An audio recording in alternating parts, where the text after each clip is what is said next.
Oh. Is anyone there? I'm here-ish. I am here. I'm not. Yeah, I unmuted myself. Right. Are we live or is it? I have no idea. I don't know. It's a good question. Can you guys hear me okay? Something happened. Camera's I still can out. see the cameras. It says we're streaming. Hey, so everyone out there in the world, welcome to a standard episode where we have technical issues at the very beginning. All the tech goes completely to shit. Well, obviously needs more data centers. That's what we've learned here today. That's what I need. We've got the Great Salt Lake, and so we can just use all of that For now. Feed that data center for a week. Mm-hmm. All right. So we're getting comments that says we're live. My audio's still working. Bronos, can you help us out here? Oh, yeah, some heavy hitters in the chat. My goodness. There we go. All right. So you can still we can obviously hear you. You're just having video issues, Sean. And there's a bunch of folks here. Yeah, I got memory issues all over my laptop. I don't know what's going on, so I might have to just drop out entirely. All right. For those who don't know, Sean is incredibly good looking. Like if you've never tuned in before, imagine an incredibly handsome man. Don't take that from him. Yeah, Zuckerberg is trying his best to put a dime in it, but use your imagination. So just so everybody knows, we apologize. Sean normally runs these. He normally produces them. Unfortunately, he's having some issues with his laptop. Sean, if you want to go ahead and try to reboot, do a few other things. If you could, before you leave, though, post the links for our good guests so I can actually try to bring those up. And I will apologize to everybody online because this would be my first time really running this session and these links. But we will do our best job that we can, and we'll go from there. All right. Hit that private chat. So again, we would like to thank both guests today. I don't know if Sean went through this. I will tell everybody here, just so you guys know, you're probably going to see a bunch of stuff, and I'm going to get back out of there. I can't comment myself because I'm having some keyboard issues, but I can control the screen. I'm hoping this will work. You drive. We'll direct you. All right, that sounds good. Let me see if I can't get back to Facebook. Just to see if I can't. Wow, I'm trying to get those links. I can't even do that. Oh, really? Oh, wow. Yeah, I'm having some issues with for some reason it's blowing up my keyboard is blowing up here myself. So if everybody could give me a second. I was trying to think of how to. I would love to reboot and come back in. All right. Do it. I mean, will it shut down the stream? No, you guys should still stay up, I believe. Okay. So just don't exit the video. And I am going to try to reboot because... I tried that. It didn't go so well for me. I'm hoping it goes better for me. So hold on. And Thorfinn, Sean, can you go into the Facebook chat and put the links for the video? Oh, yeah, sure. I can probably do that, yeah. Because I can't even do that. Yep. I'm just hosed.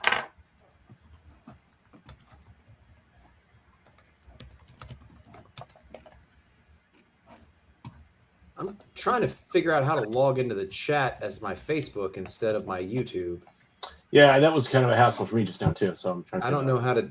I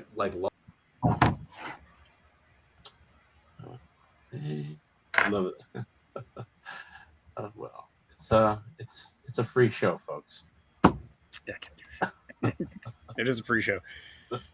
Everybody gets a refund. Yeah. Okay, so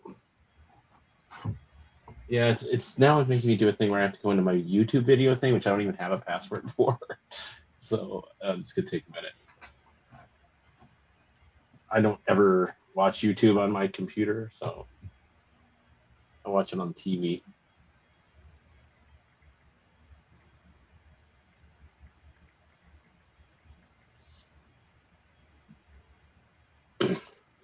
Probably find it.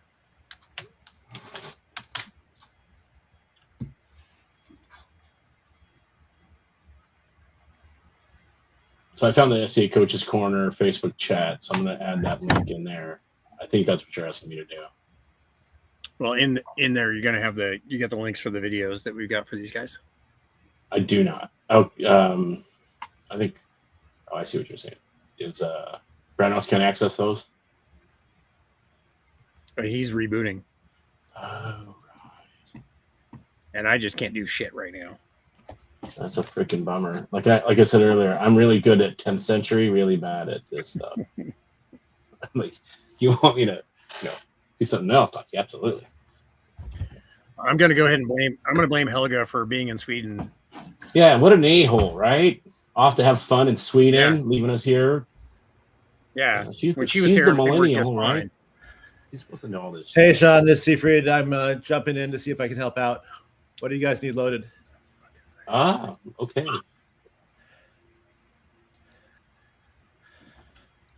In the Coach's Corner video, so we had a chat going. Let me see if I can pull that back up. I only see one video, though. Is it way up there? There's Hobbit St. Valentine's Day, and then Yep, you want that one, and then Song's got one.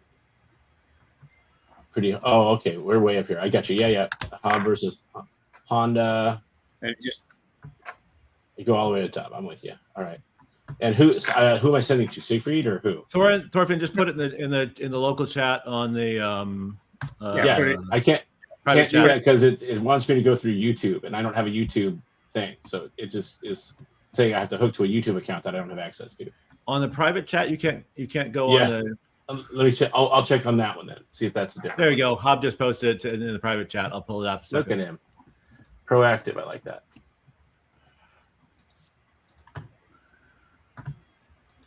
yeah, I can't do. Yeah, I'm only seeing the comments coming in, so the chat. Okay, hold on just a second. There you go. And why don't you guys do introductions for everybody while we're doing this? Sounds like a good idea. Okay, well, here we go, folks.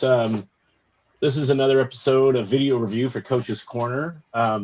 We've been doing this for several years, and we have found that the people that have availed themselves of it have shared a lot of learning experience with the entirety of the SCA community. So I'm Duke Thorfinn, the Cruel from the West Kingdom, and I've been fighting for, I don't know, almost 40 years.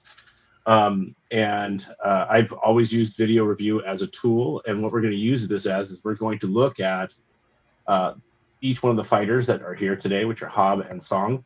And we're going to go through their fights, and we're going to review where they come into their first failure in the fight. So that would be getting struck by your opponent or getting killed.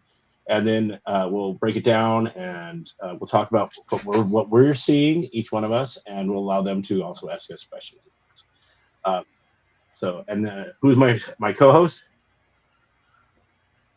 Let's see, Randall. Hey, what up? Sorry, I forget that I manually mute my mics because my keyboard is super loud and I type very aggressively. Sorry for the technical difficulties, but yeah, we're gonna take a look at some things. I've watched the footage. We've watched the footage and taken a look at some issues. And look, we're gonna try to pinpoint areas that we can improve, and hopefully everybody learns together. It'll be fun. Both Song and Hob, like, kudos, because it's like being vulnerable on the internet and like putting your questions and risking like the stupid question or the obvious question is difficult. But this is how we get better. And like, we're all like royal peers here analyzing stuff, but it takes a lot of courage to be a fighter that's on the come up and like willing to sort of be critiqued in a public fashion that not only helps you, but helps others. So I think that's important to mention, and I want to give credit where credit's due, because without our unbelts that are taking the risks, like Royal peers don't care what anybody thinks. We've reigned. Like we know there's haters going to hate. Like, so it's always a nice prospect to have people willing to take that risk. Yeah. And so if you guys have questions as we go forward as with the video review, save them up and ask them, and we'll make time to answer your questions. People can also drop questions into the chat, and we'll try and answer those too. Okay. Hob, do you want to do a quick introduction? I'm Hob. I've got a background in Belgarth, but I'm new to the SCA. I've been fighting the SCA regularly for about 5 months now. And so far I've been to 2 events. So looking to get feedback on my footage. I'm located in the Kingdom of the Middle. So, yeah. Sounds great. Thanks. I'm going to kick up the video footage now. So, song? Do we have songs in intro? You want a song? You want a song to introduce himself first? Sorry. Song, you want to introduce yourself first here? Yeah, sure. my name's Song Qingjiao from the Kingdom of Meridies. I have been in the SCA since 2000, fighting since late 2013. Took about a 4-year break, but I've been back since 2021. Had some injuries, so I am just coming back from fighting and learning how to fight in a new body, because I have also lost like 70 pounds in the past year and a half, 2 years. So I'm relearning how to fight with my new ankle and my new body. Well, I mean, I just told you a minute ago that I'm going to be having a similar surgery, so I'll be going through the same thing. So maybe we'll get more chances to talk later about it. Yeah. But, all right. All right. So you guys ready for the first video? If you could, yeah. All right. And normally we run these through at regular speed, and then we'll stop the video, and then we'll run them through at a slower speed, okay? So we can actually break down the fight. And thank you. Let me know if you need sound. I don't know if I'd have it on there or not. Okay. I did want to mention, I called, well, actually, I'll mention it when it pops up. You're on the left, right, Hob? Yeah, I'm the one in the black garb. Okay. Cool dojo place. Oh, it's such a nice venue. It's like a skateboard park. Oh, right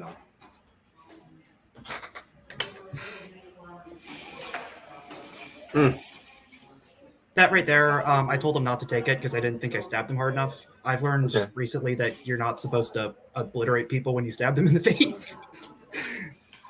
That's it depends where you live.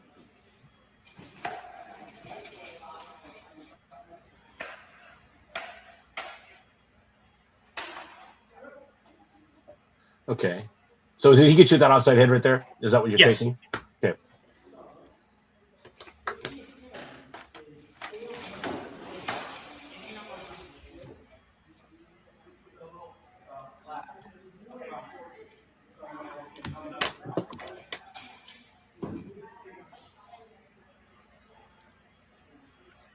Randall, let me know when you think you got enough too to start making some comments. And anyone that wants to see something run back, we can just we'll just rewind it. And Aaron, you have a nice thrust. Thank you.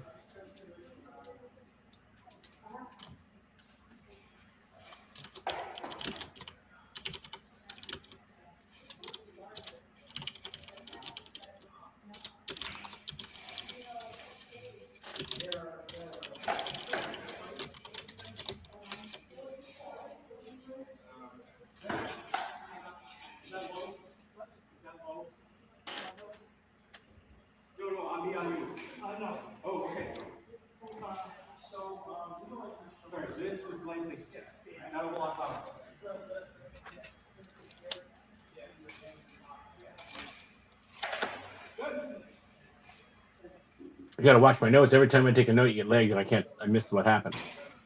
Let's go ahead and rerun that. Yeah, rerun that for me, please. I literally looked down to write something, and I turned back. Damn it! Branos only lets me drop 4 curse words an episode too, so I gotta really save them up. Well, that's okay. You can just pay me in beer. Okay. What, are you trying to outdo Helga? No, you can't. No, she owes me a lot. Yeah. Oh, that was a nice shot.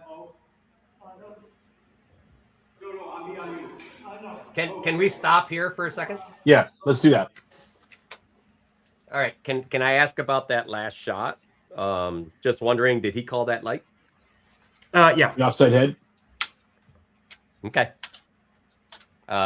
Do you because you're coming from a foam background? Good point. So there's got to be some body mechanics at start, and some of that is, if you look at your hip mechanic on this, your hip is already engaged while you're throwing the offside shot. So what's happening is you get less rotation. See, there was no rotation in the hip there at all. Yeah. So you're bleeding the power off that way. So just be careful. A lot of people there you go. So a lot of people, when they're using the funny foot forward, they're still cocking the hip a little bit so they can actually still engage it on the throw. Right. So yeah, you can feel the muscle tension of loading that hip when you stand into it. So on that, I actually had a question about generating force while moving, with like not the greatest balance necessarily. So I've recognized that there's like the perspective of keep the balance good in the first place, right? Right. But in the opposite situation where I'm like putting more weight on one foot, is there any advice on generating power when I'm like at a goofy angle?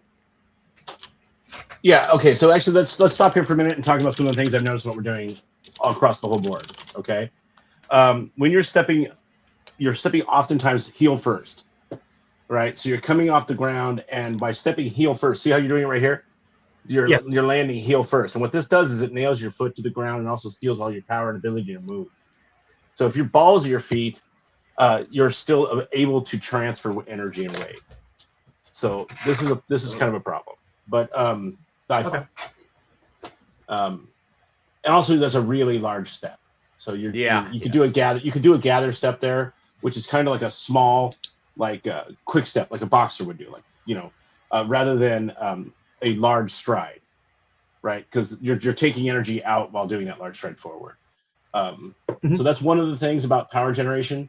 If you're not connected to the ground, you can't really start to generate power. Okay, so what I mean by that is if you're on the balls of your feet, as you come forward, you're pushing off the ground with your leg and foot, and that energy is going to transfer up to your core, and then from there, which is the strongest part of your body, by engaging your core and your hip, it's going to allow you then to move that energy out through your arm. So every time you do one of these things, it creates force, right? So every fulcrum you add, force multiplier, right? So you eventually will learn to be able to fudge some because you can transfer the energy and keep it with you. But right now you're having a hard time starting that energy to get it to where you can hit hard enough to. So like that offside that we were talking about earlier, it was all arm, and you had taken your entire core out of that. So there was no real power in that one. So as far as addressing this, yeah, go ahead. As far as addressing this, I was thinking of doing the 1 through 6 drill. Would that be a good way to? Every area has a different name and number for these things. What is the 1 through 6 drill for me? It's where you just. It's a sword. It's a sword drill. That's a Pell drill. Got it. Okay. Yeah. No, this is different. It's different in the sense that we're trying to figure out a way for you to help generate the natural kind of core power. The hand and the arm are really mostly just kind of guiding the blow in if you do it correctly. You're not hitting with your arm. That's just guiding the blow, right? So, and even the last fulcrum is your hand. So as you squeeze the blow right before impact, that last right here, tip speed, force multiplier again, creates speed as well, okay? So this is like the last fulcrum, and that's right before impact. You tighten that hand, right? And it makes that crisp snap you want to hear. And your opponent will sure as hell know that they got hit, right? Okay. And so one of the things you can do is you can stand and kind of just get yourself in a good balance place and start to just go back and forth like a coil. So you can feel yourself as you transfer energy over each foot. It's going to go into your body, right? And you can feel it come into your core, and then from your core, you can then transfer that energy out to your arm and your hand, right? Yeah. And that's all going to create speed to the end of the sword. Okay. But that's one thing to work on. You can do that both at practices, the training practice we talked about, and maybe even at the Pell. Pell work is a whole nother thing. Okay. Okay. So, but that's why you're not getting enough energy for some of those blows. And it's also what's throwing off your shield work too, is you're taking these giant steps, right? And you're stepping out literally from behind your shield. So your shield stayed in one place, right? And then you moved your body to where they could hit your leg. And so what you're doing is you got to learn, and this is like maybe you can get a friend at practice and actually spend time not even worrying about fighting, just making sure you can cover the zones of their attack as you move forward with your shield. You're fighting with a center grip kite, right? So your hand has to always be up and down. If you start turning your hand, what's going to happen is it'll get the tip on the bottom way out of position, right? And then you're going to get lit. Yeah. As far as shields go, I've been just kind of using whatever shields because I don't have a shield. So I've been mostly using loner shields. But I really like the kite shield, so I'm going to build one. They're good. They're an effective shield. I use one currently. I did one for a long time. I'm currently using a strap shield, which I'm not a fan of. I did one of those for a long time, so I understand those. Yep. Same here. Randall, you have anything? 12 years. You have something on this? Your volume. Yeah, it looked like your mic is down. So while he's fixing his mic, I know we're having a global of issues today. A hell of a thing, huh? I know. But I fight with the center grip teardrop. Really, the teardrop actually is the center grip teardrop specifically. There's a lot of people that fought with for a long time because they're watching what I did from way back. But the key is, His Excellency said, the big step is think about when you're taking a big step, what has to happen before you can do anything else in that step. Most of the times you start that step and you can't do anything until that foot hits the ground. Through all of that time, your opponent has opportunities. So by reducing that step into much smaller pieces or much smaller steps, that gives you a shorter opportunity for your opponent to strike you. But based on energy control, that same thing works. If you're really lengthened out, it's very difficult to actually throw a shot and turn your hip if your feet are really wide. So big part is there are tons of footwork drills out there, and footwork drills from soccer, basketball, football. Any of those drills teach about keeping feet close together, keeping them moving, keeping light on your feet. So those are the drills. Instead of this is not a sword work drill at all. You're right. I mean, not yet, right? This is, fixing that long step, fixing those feet is all about going back and taking a look. We do a lot of ladder drills, whatever other drills you want to do, that's perfectly fine. There's a ton of them out there. There's lots of boxing drills out there, but almost all of those sports do a form of ladder drill. Ladder drills help you understand how to keep feet small. One thing over time, the farther you're away from your opponent, and this is a range thing that you're still working on, the farther you are away, the longer legs you can have, the bigger step you might take. Right. But as you get closer, those legs come together and gets the distance between them, the distance between your feet gets smaller, and your steps have to get smaller until, if you watch some of the top fighters, their feet will be so small at the end that they're taking 1-inch steps, which is very difficult to even do. I teach a lot of royal peers that it's like, hey, take this 1-inch step to get offline, and they take a 6-inch step. Yeah, well, they take a 6-inch step. I literally have to move their foot for them sometimes. So many times you'll see like really, really great fighters will be literally like, people say like, it doesn't look like they're doing anything, and I'm like, man, they are fighting like hell right now, right? Because what they're arguing over an inch. And that inch is the entire game. Yeah. Right. So think of it that way, is that we're not talking feet, we're talking inches and really even half inches and things like that. So that's when you're really dialed in, those things are 100% what changes everything. And as you get those dialed in and you get feet closer together, then your hip can actually engage more because you got more rotation on the hip. So, and your feet to be closer, you can shift balance from one foot to the other, like you're supposed to when you throw. Shift from one foot to the other foot, engage the hip, and throw. So all of those pieces, you're doing left. You're still learning the kinetic chain and all the individual pieces of the kinetic chain.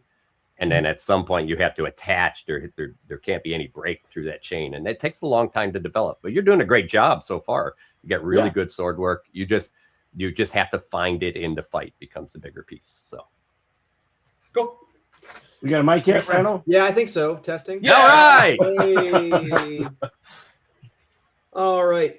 Yeah, to echo on what they said, the only thing I want you to be mindful of from foam fighting is that like power generation is like very much a big deal in the SCA. And I don't know a lot about foam fighting, but I think like it's a very tip speed oriented game from what I've seen. And the times I've gotten my rear end handed to me by Sven or others fighting foam. And I was like, oh, okay, you guys play for real. It's painful. But like, I think some of these opportunities where I saw where you like were up in like you were up in the dude, like you were like in A range, right? Yeah. Be mindful that like hip is great. And I think that's a fundamental, but at the same time, when you are like neck and neck with somebody, short stemming, dude, short stem. Like if you hit a guy with this part of the blade, you don't need hip. You don't need anything, man. You can just deck a guy. And like the example I constantly use is from Monty Python and the Holy Grail. Has anybody ever heard of this? It's a very obscure movie. Not a lot of SCA people know about it. It's on my list, though. It's on my list. Small indie film. See if you can find it. But Monty Python and the Holy Grail, there's a scene with the knight with 3 heads, right? This is one of the greatest things that ever happened to SCA fighting, because what I tell guys is I want you to imagine the guy with 3 heads. And if I want to hit a guy here, I'm punching that head and letting this part of the blade do the work. If you just jab a guy or female or gender, whatever neutrality a folk thing. All right. I want to be inclusive. Like folk. Yeah, if you hit a folk right here, and you're short stemming them, you're getting into positions where you are going out of your way to hit with the top part of the blade. Get that out of your system. Like the second I'm from Atlanta, so like I mean we take a little pride in putting a little thunder down under. So like when you short stem somebody and they just like it's so great. Yeah, a short stem does never sucks. And you just like it's such a force multiplier. And I see guys, especially when they're in A range fighting, and you understand what A range is, like that's the closest measure. Okay, like chest to chest. They will bend out of their way to try to hit a guy with the tip. And it's like, all you had to do was this. Just punch one of the invisible heads. Like figure out which head you need to punch in the face and just punch it in the face and let the weapon do the rest of the work. The power will drive. And you get short stemmed in the head. You don't need a hip. You don't need any of that stuff. Like it's useful. And I don't want you to unlearn the fundamentals. In the footage with Spike that I sent, because I sent 2 videos. Spike, I was having issues with that exact thing. Well, why don't after this, why don't we roll into that one and we can review it? Okay. Right there. Yeah, because I was getting really close up and I was unable to generate enough force on the base of the sword. Yeah. Okay. Understood. Let's jump back through the. Can I make one more point real quick because I was muted? So when we talk about footwork and they're talking about these big steps, I want you to think about poker. Like when I fight, I take little tiny steps until I'm ready to go all in. Like I find my moment and I'm like, boom, that's my big explosive, much faster step, much more aggressive step, giant step. When you see those moments, like, all right, I know you've got nothing, all in.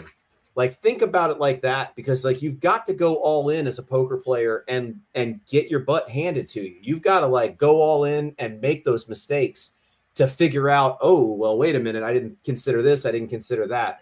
But think about your footwork like poker chips. Like when you are doing these things, if you can find those moments where you can take that big aggressive move, take those risks, because if you don't take those risks, you'll never learn the skill. So don't be afraid to do it, but you want to think about like a big step, a big explosive step, like I'm pushing my chips in. I like it. All right, let's go ahead and look a little bit more at this video, and we can hopefully get to this next one.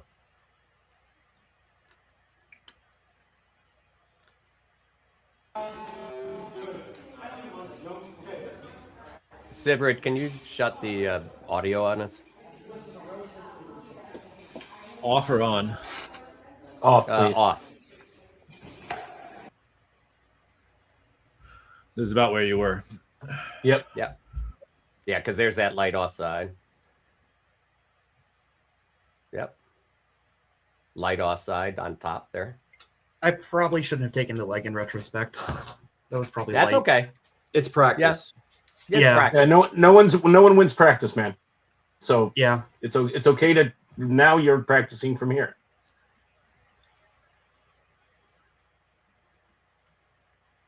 Okay, so stance. We'll talk about stance in a minute.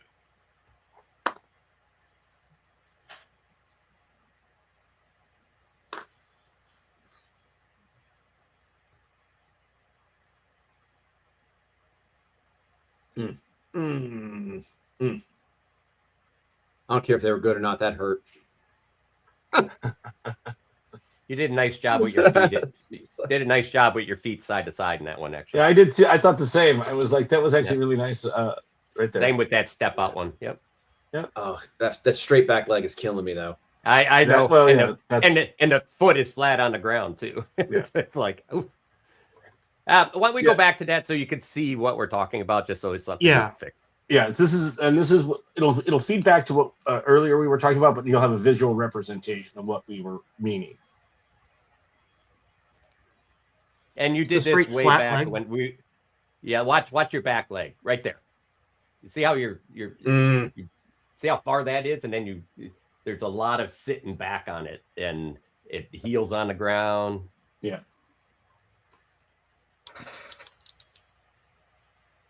By the way, the reason why your foot is that way is because your hip is all the way engaged forward, which again makes it hard to generate power. But that's what they're talking about. So go ahead, pause this for a second. What they're both talking about. Randall, you want to go ahead and cover that? So like the other thing you need to think about, we can talk about hips and hip rotation, but I want you to pretend that you're at the International Space Station. You can rotate your hip all day long in a zero grav environment, and you're not going to generate any power. Power comes from the earth. So your back foot, like when we rotate our hip, if our back foot isn't engaged with with something solid, you've got no power battery to draw from. Like everything comes from the earth. So when your back leg is like fully extended like that and you're leaning forward, number one, you can't rotate your hip. Number two, if you were Gumby and you could rotate your hip, it wouldn't matter because you don't have any power from the planet. Like everything comes from the earth. And I hate to sound like a hippie, like as we're bludgeoning people to death. But like be mindful of that sort of thing. Like you've got to, like your stance is just too wide, which is fine. Like I think it's working for you, but you just can't, like you've got that hand speed and the arm athleticism to make it happen. But if you had that foot under you and bent, you'd be in a better spot. And like you're in a good spot because like to give you background on me, I used to weigh 325 pounds. I had a weight loss surgery, I had a gastric sleeve, and like I lost 100 pounds. It was one of the best things I ever did in my life, but it completely forced me to reinvent my fighting. Who did I go to when I needed to figure out how to throw with power again? Who's in the room? Duke Sean. And I sent him Pell work, and I was like, hey man, I'm not hitting the way I used to. Can you look at my Pell work and tell me? And like one of the things he did was like, I want my toes always pointed at my enemy, not like all the way, but I want the fronts of my feet to be aggressive. I want my on like not the heel, but whatever. What's the front part of the foot called? Balls of your feet. Balls. Like I was saying, it's the balls of your feet. Like you want to be there, ready to strike. And do you see? Look at the. I'm pointing at it as if y'all can see. Look at where your foot's pointed over here. Like you want both of your point. You want both balls of your feet engaged, and you want your toes like at least. Like if your toes had shotguns, they should get hit with some kind of spray, like or some kind of pellet. Like they don't have to be like laser focused like a sniper rifle, but you want them generally facing towards your opponent, ready to move forward at any time. I'd rather you move forward too much and then learn how to wean it back when you need to than to sit back on your heels and never be in a position to throw when the moment strikes, because you're super fast. Once you start to see the gaps from foam fighting and learn how to translate that into a rattan strike, you're going to absolutely like set things on fire. So you've got a very good fundamental base. I did have a question based off of that. So to go back a little bit, so having like my more weight on, like when determining how much weight I'm putting on each one of my feet, do I want more weight on my back foot? No. Sometimes. No. Sometimes. Mostly even though. Okay, so as you transition between steps, naturally you're going to have more weight on one foot or the other, right? But the idea is to not leave it there, so it doesn't stay on that foot. So a thing you can do is like you can stand like what they call horse stance. You know what that martial arts is. Okay, so that you're sinking into the balls of your feet, but you're still on them.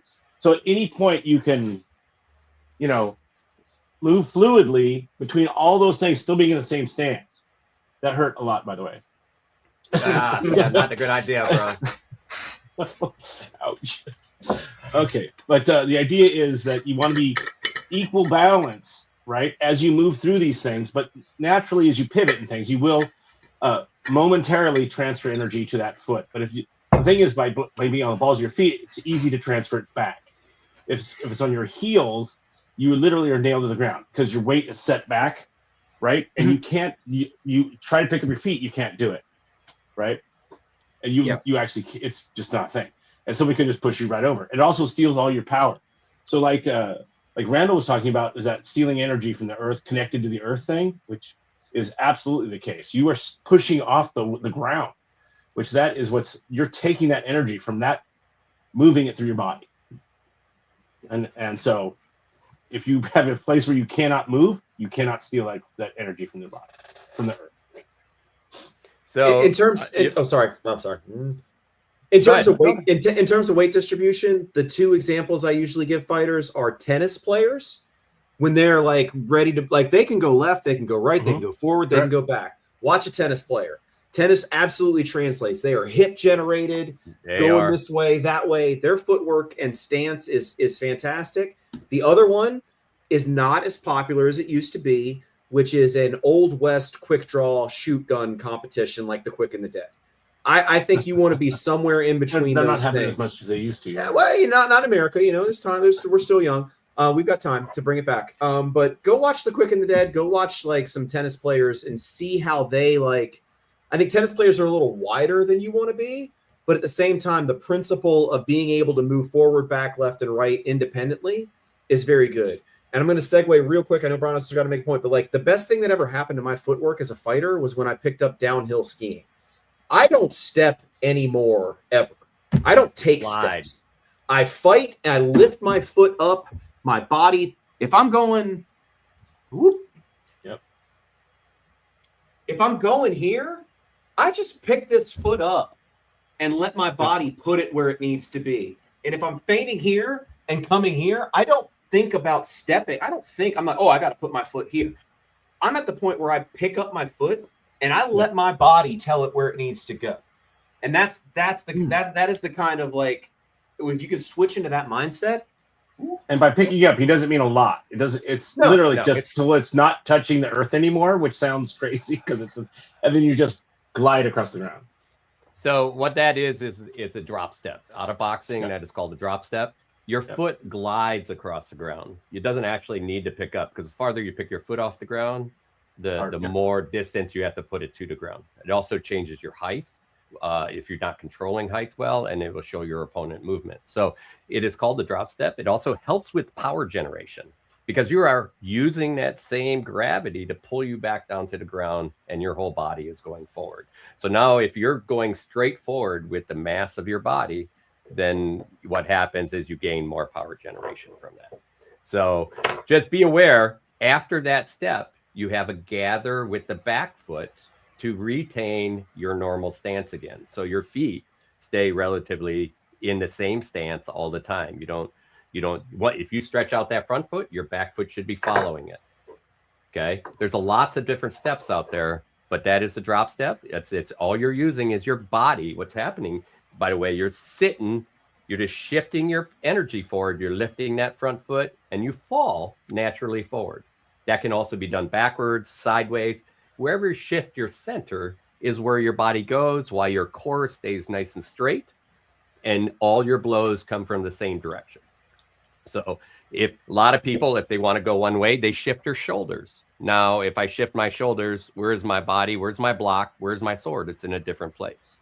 But what Randall's showing you is he's just shifting his center or his hips or his belt buckle, really.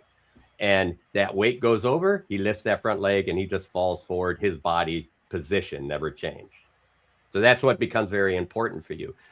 This is a hard one in the sport that you did before, because what's happening is you have a lot of lean range stuff, and there's, you know, what's happening with the long lean range stuff is your legs get really long, your hip goes way forward to get one sword really far forward.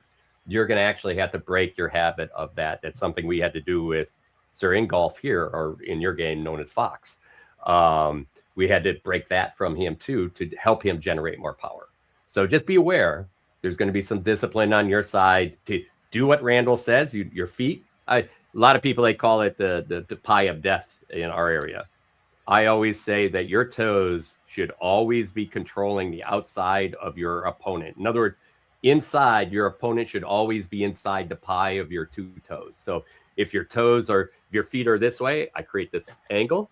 Your opponent should always be in that angle.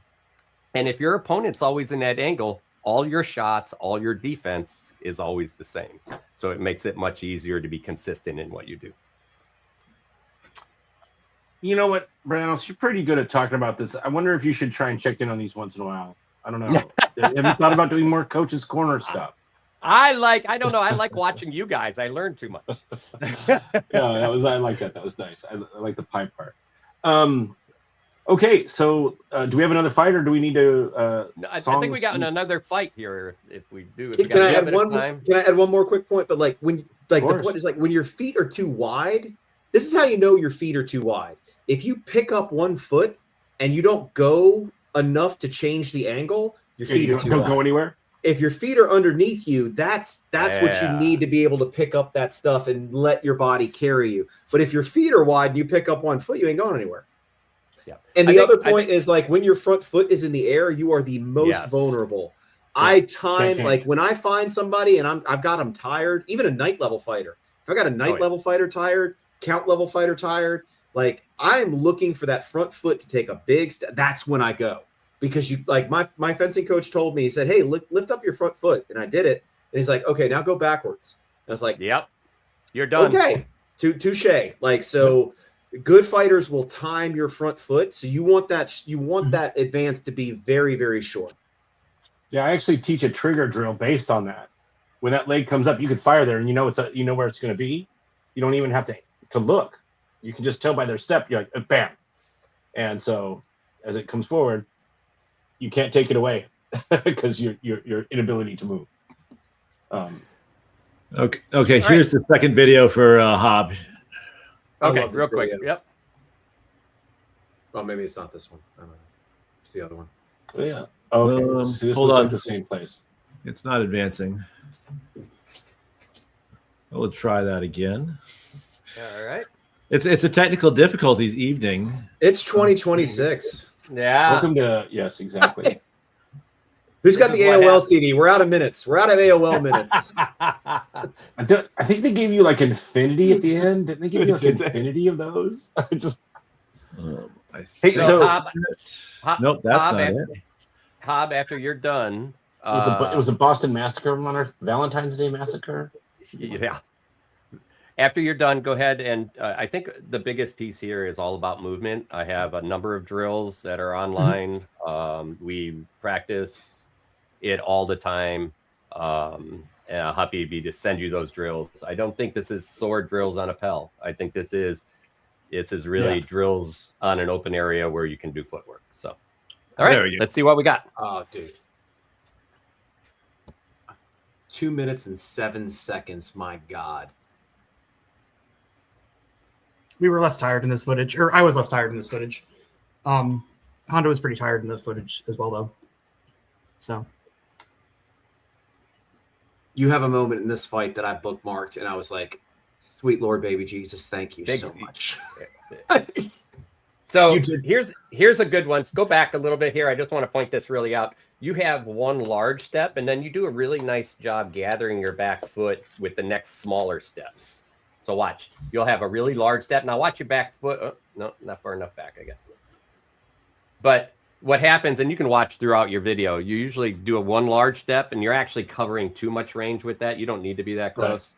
Right. But look at the little gathers that you have. See, that one was okay. Yeah, that was good, right? Mm-hmm. That was nice. See, and matter of fact, the best part about it was you were on the balls of your feet too. That's why you could do that quick little step like you just did. His knees are bent a little bit too, which was nice. Yeah. You want to have your knees bent. You had 3 shots in this fight that were memorable to me, and 2 of them your opponent didn't take. 2 out of the 3 best shots that you threw in terms of potential, he didn't bother taking. So you're like, that's important. Like, you're doing well. Like, we can make some minor adjustments.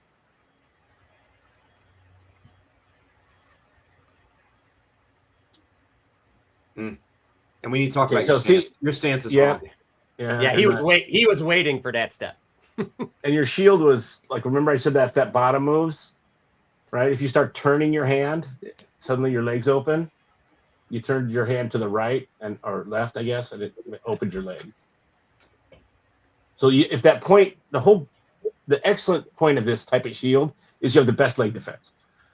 Yeah. And so if you change your hand stance, you lose all that. So you can't fudge that at all. It's a very kind of one of the few persnickety shields that has like a.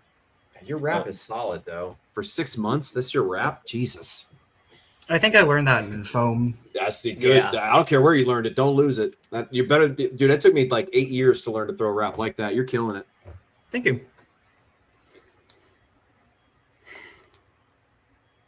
Oh, that was so sick. Yeah. Was that 207? Is that 207? Yep. Oh yeah, just about, dude. This is the greatest thing I've seen. Like in pump fake with a dude. That hop is everything. Look at this. Wait 1 second. Here it comes. Boom. That hop. Boom. Everything. And the level change. So he made a level change in that hop. So he presented one level that they reacted to, and then you went to the other one. Yeah, it was really slick. Nice shot. That was Royal Peer level slick. Like, I'm not even gonna lie. Like I was like, oh, okay. No. I mean, it's legit. And I'll talk more about why it's working once I've been drinking, so I'm not even gonna lie. So I'm excited. Like, I saw that and I was like, oh yes, we can work with him. He will make it. This is a little that's troubling though. That's troubling. And the thing is too, left-handed fighter, there's a few shots that you're going to throw that are going to be how you pay the rent. I mean, a leg wrap, offside head are 2 of your things that work almost every time. I mean, that's your money shots. So of course, they're money shots too, right? So absolutely, but the thing is, they don't know that. So because you should be exactly. Oh God, what a move! That was sick. He didn't say. I don't think he took the first one, and that was one of the better shots that you threw. Which I don't care that he didn't take it. Like we can fix that, but the idea is better than the execution. Yeah, you actually saw the shot. Mm-hmm.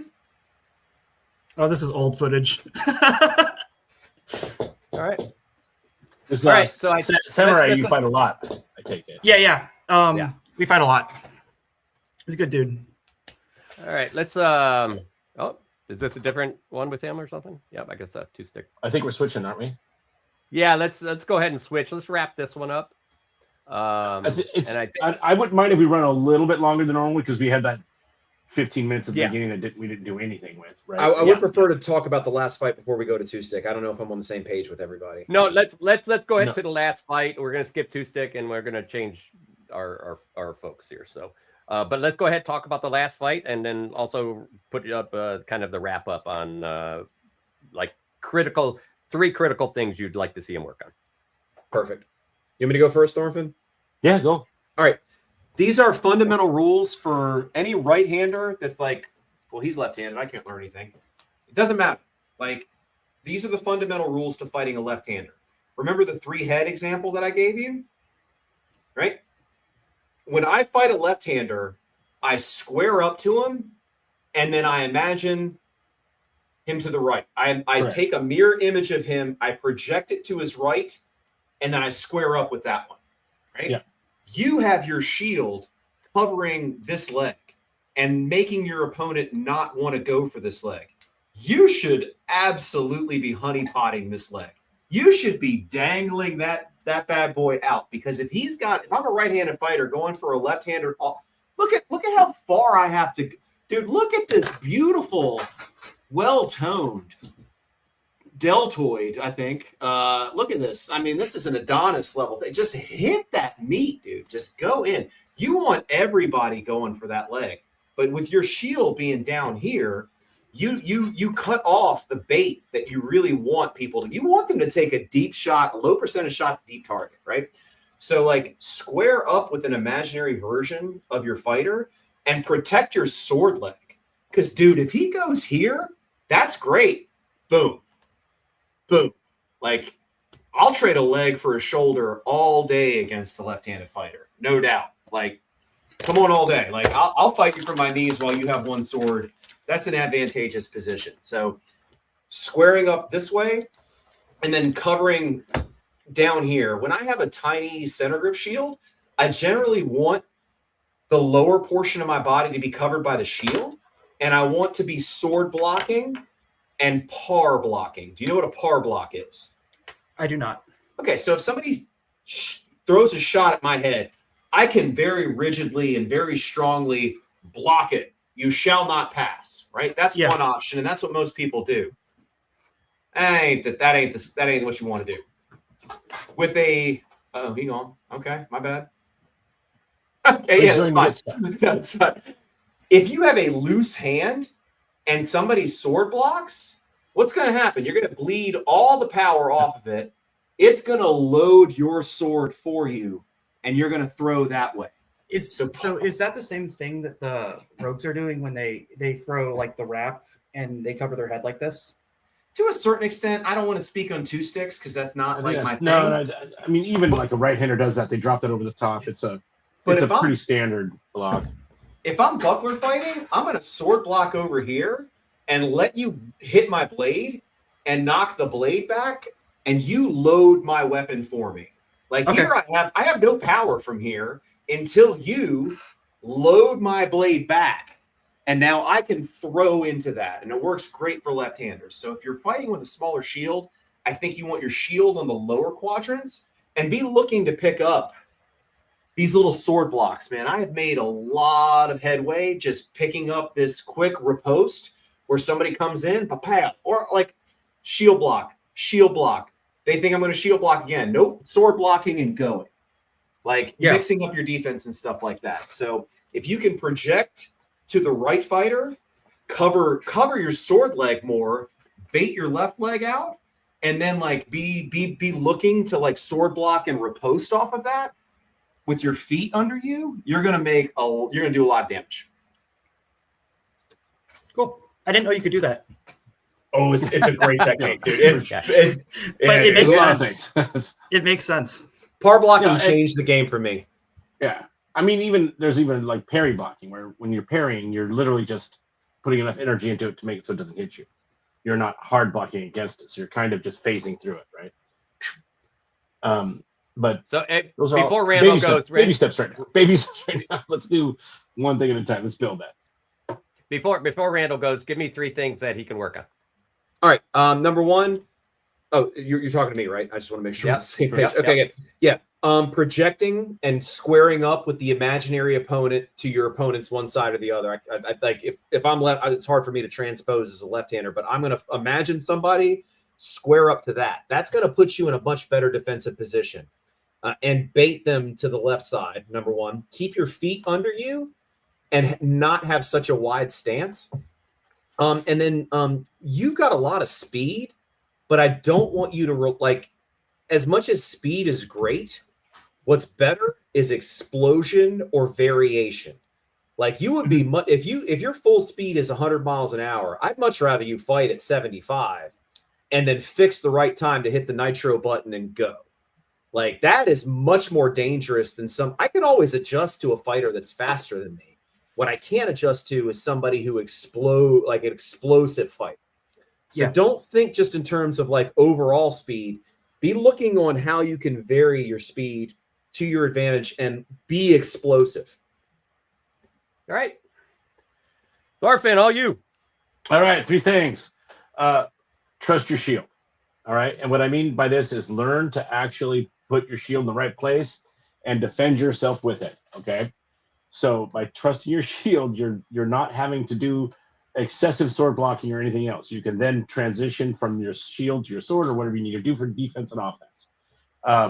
But learn to actually put your shield in the right place. And a little bit like Randall said, I wouldn't say there's a third person, but like maybe 20% over. So you're not doing a full person's adjustment. I would say maybe a bit of an adjustment over towards your opponent. Let's see. Also, in every one of these things, you need to figure out how to get yourself in a good stance. So when you were legged, we didn't talk about this. You were square with your opponent, so you're presenting your full body across towards your opponent, right? And you need to be bladed out even while you're legged, because it's going to have you still can engage your hips and your core more. Okay, so that's part of it too. It's finding your true stance. And last is learn to move on the balls of your feet. And those are the 3 things. If you do these things, these 3 things right here will move your fighting forward. Oh, and breathe. Always breathe. Other than that, those are 4 things.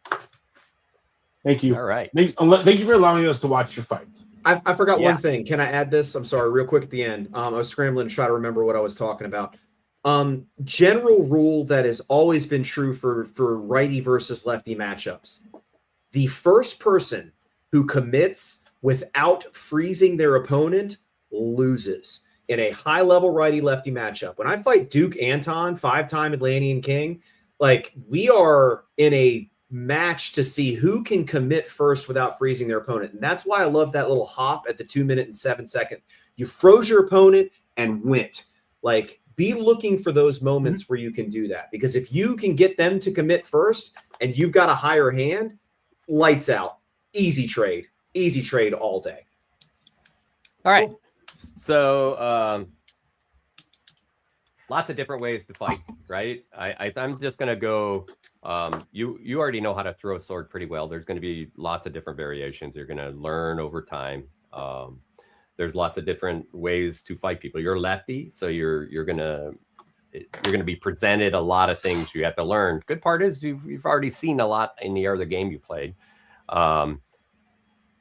The things I would probably watch for yourself is first, number 1, you got to fix your feet. All right. You have to be able to move. You have to be able to shift your weight and control your weight over your feet so you can move any direction you want. This will also allow you to be more present in front of your opponent. In other words, you can, if your opponent moves a little, you can take it away. If he moves back a little, you can pull forward into your front foot a little bit more. This will allow a little bit, and that same thing from side to side. So this will allow a little bit more subtle movement inside your fight, but feet. And that next piece of that becomes, and that's all about that balance Randall just spoke about a little bit. Next piece is how to move. Right now you have the burst is perfectly fine. The key about burst is timing. And we'll talk about that in a minute. But the key about burst is timing. So, but if you fundamentally don't know how to move, then the burst is not going to be great unless you have really good timing on what you can do. Otherwise, your opponent's going to control most of that range most of the time. Even worse, your opponent will start controlling the angles, and that's what will start really breaking you down. So you have to, as your opponent moves an angle, you have to understand how to counter that angle. If that's with a pivot, although be very careful on pivots, usually what you want to do is track them and always stay in front of them. And I think I'm glad Randall jumped on at the end there. I think he's 100% right. And this is every fighter, by the way, is fakes. You actually have to throw less. And I think you're wrapped up in your sword too much. And what's happening is you're forcing shots. and you're giving your opponent time to start figuring those out. Every time you throw a shot, your defense is weaker. If you don't fix in between shots, in fact, your defense becomes weaker over time. So be aware, every time you throw a shot, your opponent has an opportunity. Not that they can take it, but if you watch, there was just a Michael J. White video posted up about this. But if you watch, a lot of times you'll change speed on shots. Speed kills. It can kill both you and your opponent, but it can also kill you. And what I mean by that is, if you're just throwing with speed all the time, you haven't really learned how to change the tempo of a shot, or how to change the time of what's happening in the fight. So what I'd like to see you do is always work feet, work your angles, work your good defense, work your range. Those are the things you're having trouble with. You're not having trouble with throwing your sword. So what you need to do is settle back from throwing your sword a little more. And the less you throw that sword, the more you're going to have to rely on those other things I just told you about. Does that make sense? Yeah. Yep. So the key here is work on your weakness and less of your strength. And I think that will help you a lot. All right. Thank you for joining us, by the way. And welcome to the SCA. I really, I hope you enjoy your next 40 years like I enjoyed. Did we lose Song? Song's still here? It looked like Song had a. She's right there. Okay. She was just off Oh my video. God! I thought maybe we lost her on bad internet connection or something.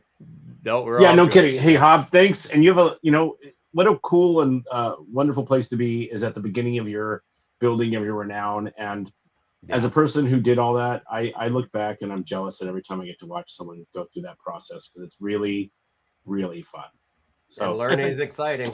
So good. Been having a lot of fun, just getting to meet people and stuff. And I guess I'm traveling to 3 different groups, so like it's just been interesting seeing the differences between even local groups and just fighting the different fighting styles. I've been having a blast. Good. Happy to hear that, buddy. Keep it up. I'm gonna try to hit more events in this upcoming year. Will not be at Penzic, but all right. That's all right. Sad face. All right. Can we go ahead and cue some video up? Here we go. This is gonna be fun. I've actually had a chance to fight Song, so I'm looking forward to seeing some of the new fighting, because it was maybe 2 years ago, Song, the last time we fought. We did a little bit of fighting at Penzic last year. Oh, we did just touch the base. But I was like in the middle of the rapier tournament as well. Yeah.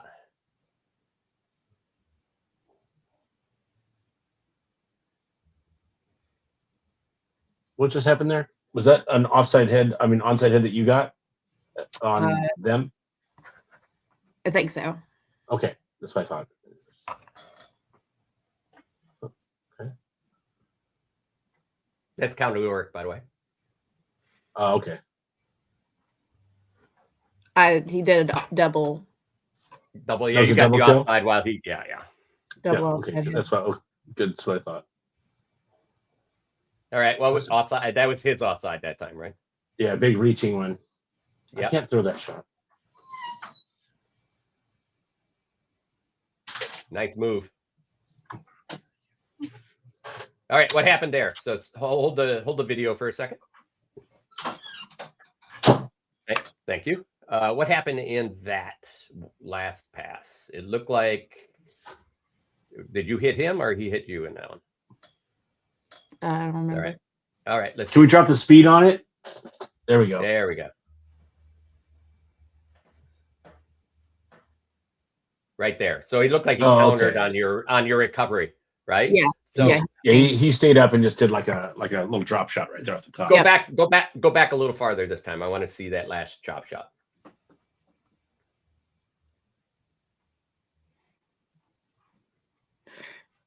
Oh yeah, that was me telling him I couldn't drop my hand down enough. Ah.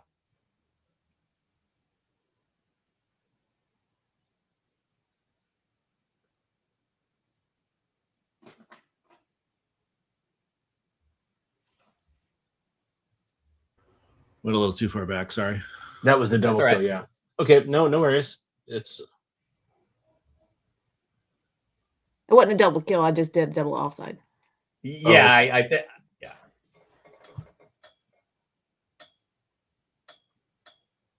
All right, you're gonna let's see. I think we got one more. this is the fight you're talking about right here coming up. Yeah, yeah. Go ahead, slow it down for a second. All right. So you had a nice little shuffle there. You're keeping your feet in pretty good place. Yeah. The combo was nice. So he hit you center line pretty much on that last one, right? Yeah. So I think I got an idea there. all right, so let's go ahead and pause it right here.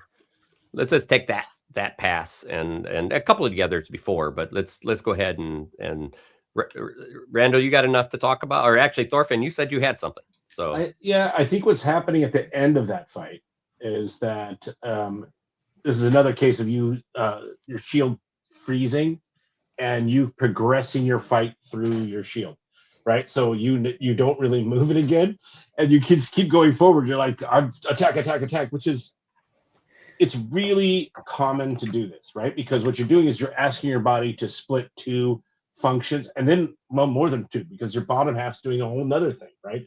So you're having to say a lot of different things need to happen right now at the same time, and you are focused on trying to hit them. And so what is very common is your shield just kind of stops working, right? And you drop back, and he bunk.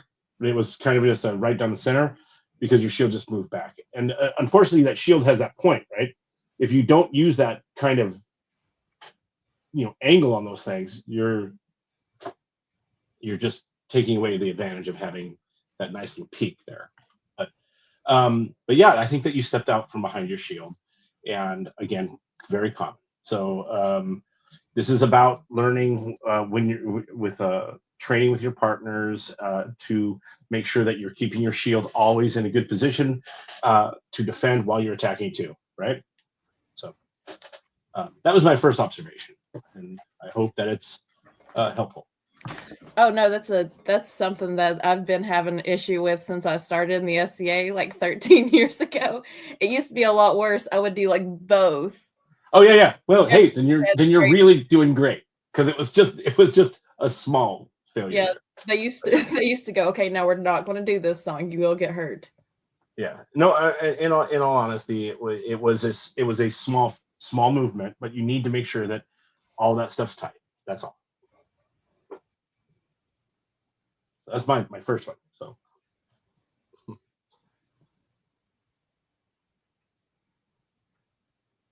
Ranas, you're muted. My turn. Yep, we're good. Everybody good? Yep. All Go right. ahead. So Good, the everyone. things that I saw are you are double covered. You have all of your offensive and defensive capability up here. You are fighting from up here. Go back and listen to what we talked about with par blocking. Keep this down here and see if you can't pick up some sword blocks and work on that. Okay. I just think you're too far up here. It's like people are just faking to the leg, and it's either they're both going down, or they're faking up high and they're both going up, and then you're just completely out of position. Because all I have to do in that stance is get you up. If your sword hand is here and your hand and elbow are so far away from your shoulder, I mean, as an Atlantean, I know you play in Atlantia and Meridies, so it's like those are two very opposite spectrum. So I don't want to advise you on Meridian fights, but if I see a fighter with their hand up here, I know they ain't going to hit me with nothing. I can go in and throw 3 shots before they get their hand back to their shoulder to hit me with actual power. So your upright stance, I think you'd be better off lowering this a little bit and be looking to pick up some sword blocks and do some other, because you're double blocking. I see a lot of this where you're removing your offensive capability. And if I can do that, then you just become a Pell. You become a great Pell for me to just work on feints, do some other stuff, throw this, throw the leg wrap, come over here, throw the pendulum, do whatever I need to do. Okay, cool. Aha, she's not going to hit me. Great. We're going to have fun. And I don't mean to be abusive about it. But it's like a teaching moment for somebody. I think you're double blocked. Sure. And while you're going so that's point number 1. Point number 2, when you are going from high to low, you're throwing your leg shots, and it's a very common mistake, which is you are swiping. You are slashing across and pulling your hand back. And there's a really simple technique that's very, very rewarding. Punch them in the junk. Like if I'm up here and I want to go for that leg, I am making a direct line for their genitals and I am short stemming the leg. If you just punch as hard as you can at the junk, the sword will hit the leg first. Don't worry, you won't nut a guy. Like, and you will deliver so much power. Yeah, just the people want to swipe at the leg and slice it like they don't have armor. You want to, if I want to hit this leg, I aim for the inside of this leg, right? You want to be aiming for that other leg. And the best way to get there, the beeline that always works, is just punch a dude right in the junk, man. It feels like when you hit that leg, obviously if their leg disappears, you punch them in the dick, you feel bad, but like, whatever. I mean, we're all authorized fighters. We all sign it. We all should be expected and armed appropriately to the rules of the list. But that's the big technique on your leg shots that I see is missing, is punch them in the junk. It is the easiest shortcut to deliver power to those legs going high to low. Just go right for it. Like, and the rest will take care of itself. Yeah. Real quick, I think maybe a slightly more elegant way of saying that is, Musashi says, cut your opponent, right? So it's not about touching your opponent. It's about cutting through your opponent. Yeah. Right. And so Musashi, I don't know if you know who Musashi was, famous samurai, wrote a whole book about sword fighting. But the whole deal is it's not touching your opponent, it's cutting through your opponent.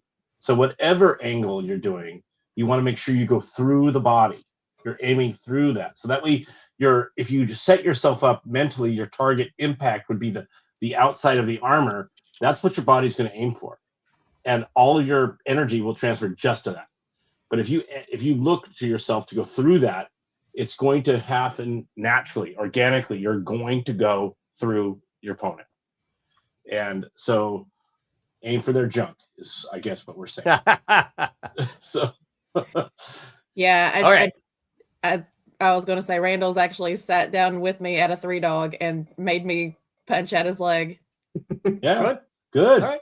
This is the right way. I think the key, I'm going to make, and I'm not giving you a short period of time here or a short answer here, but I actually think what's happening a little bit at the end of that video is you lose some of your focus and some of your intensity. And that's where your shield actually goes wrong. There's a spread, right? Well, there's actually a waiting point. You're trying to figure out what the next shot is. And when you think is one of the weakest points of time in a lot of that place. So be careful if you're not, it's okay. You know, I'm an outside fighter. I'm not going to stand in front of somebody while I'm thinking. I usually either, shuffle around some corner. Even inside though, think about stepping to an angle if you're not sure what to do. So if this is a fundamental almost to everybody, even if it's 2 shots, that's great. If it's 3 shots, that's great. That's a little bit, you probably, where you're from, that slice work. Well, in Meridies, that slice sometimes works because they take lighter there. So you just have to be careful on the opponent you're competing with on that shot. But the key is after you're done with a shot or with a combination, shift an angle. And I don't care if you're inside or outside. The throw and then movement is one thought, not 2 thoughts. And I'm not sure I want to make sure you understand what I mean. When I tell people all the time, it's like I throw and I just move and then I do my evaluation. Don't throw, evaluate, move. That's 3. Yeah, what you're doing is you're adding another process to the middle of that section, which slows down your brain for 1/10 of a second, which is too long. And if you look in that video, that's exactly what happens. You're standing in front, figuring out what the next shot is. So yes, that's right. She froze, her shield froze, and So it's a hard. Yep. And if you get into that, the good part is just by moving into a different location, your opponent actually has to rethink what they're throwing because it's a different shot. So adjust their fight now. Yeah, you got it. You're giving, and if they don't adjust their fight, they're actually not throwing the blow that they expect to be throwing. So it's an opportunity to give you some more time to either move out or think of what the next shot is or what opening you had. So just beware. Watch that tension level. What's happening is you had great tension, bang, bang, bang, and that tension went down. It just drops. Exactly like a balloon deflating real quick. Yeah. All right. No, this is not an uncommon problem. No, with a lot of fighters. Problem either. So it's not you. This is universal. This is great that we're talking about it. Yep. So think, throw, move, and then evaluate. Okay. Yep. All right. Yeah. Let's go ahead. The evaluate part is allowed. You've given yourself space, right? And because of that movement, they're having to adjust their fight, right? Yeah. So that allows you the free space that 1 second or 2 seconds for you to see what's going on and then figure out where you're going next. And then that could be just a movement. It could be an attack. It could be just defense. It could be all of those at once. But giving yourself that space to actually step back for a second and look, huge. Well, and the good part about that is you'll start learning the rhythm, and you'll actually start controlling rhythm, and that's a whole nother game. It's a lot deeper, but it is what happens once you get into that space. So remember, throw, move, throw combination, move. Everything is in the end of everything. Just get offline. Yeah, get offline, right? Yeah, right. Don't stand in front of the punch. Right. All right, let's go a little more video. Yeah. Can I say I admire your kit? I think it's kind of cool looking. Oh, it's even. Oh no, you had the shoulders on. I love the new shoulders. The kit is cool. It is. I mean, mad respect. Really the whole vibe. You have a whole vibe about you that is just so delightful. Woo, okay, somebody was tired of you pushing him around. Yeah, exactly. Did you see that you were marching him around the field? He had this one martial art called "I'm way bigger than you." Yeah, which is that leg shot was real close. You were real close. I don't know if it was. He's even talking to you about. No, he took it. No. Okay, I was gonna say. Yeah, it looked good. Maybe more than close. Yeah, he said that one hurt. Nah. Hey, let's go. Sometimes it takes a second to sink in, though. You know what I mean? Let's go. That's fair, though. Now you're in his head, though. You got him a stinger.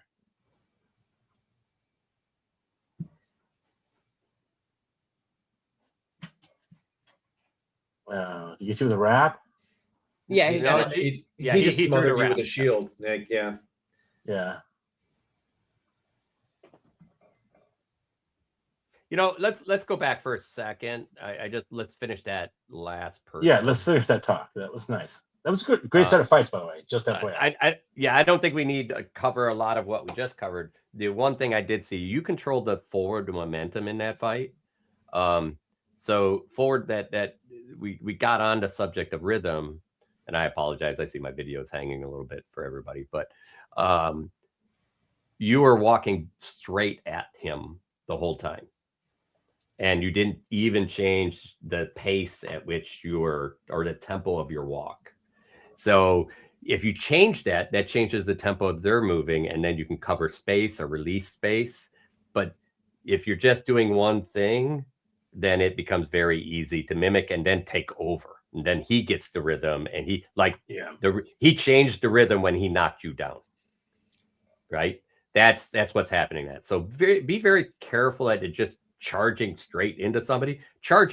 Use your feet to charge into their corners. Like he's the bull, you're the matador, right? So you push into a corner, he has to turn. In that turn, he's doing a rotation, and then you push on the other side. Now that bull doesn't know where to go, and he get on his heels. So something to think about. Remember, once you get their shield moving a bunch like that too, like what he's talking about is changing positions, they're having to adjust, right? And the more the shield moves, suddenly they're in the weeds, right? They can't get their shield back to where it needs to be, and it goes back and forth. And that's how you beat them, is that they're behind the curve. Once they're behind the curve, you're controlling the tempo of the fight. Yeah. So, Randall, you're giving me the side eye. No. So, this goes back to, honestly, I'm going to be super vulnerable here. Like John Jacobson, made a comment about how he disagreed with something that I said. And I know, it's going to be awesome. I had this moment. I was like, who the hell is John Jacobson? And I went to Facebook and I was like, I saw Rick. I was like, oh no. I know. Well, the worst like, part that guy's way better than me. I'm going to shut up. Oh, no, you can't because he said you were killing him. Because I was talking to him on the side. He said, this is not fair. He's killing me. And I'm not even fighting him yet. So I set you guys up some fights for Penzing. I fought him like 7 times. I remember when I was in, I killed him once. I will never forget it. Like, it was a crowning achievement for me. I got a short stem in. I was like, it can be done. Like, it can be done. So, lesson to the unbelts: hold your tongue. Do your research before you're like. So I was like, oh shit, this guy knows way more than I will ever know about fighting. So, and that's the thing. I don't have all the answers. Like, I don't have all the answers. Like, par blocking and sword blocking has been a big technique for me. It may not work for you. It may not be in this school, but like, nobody has all the stuff. If you can come to my school and learn a little bit from me and figure out what works, and go to Rongvalder's school and figure out if that works for you, that's what it's all about. Like, yeah.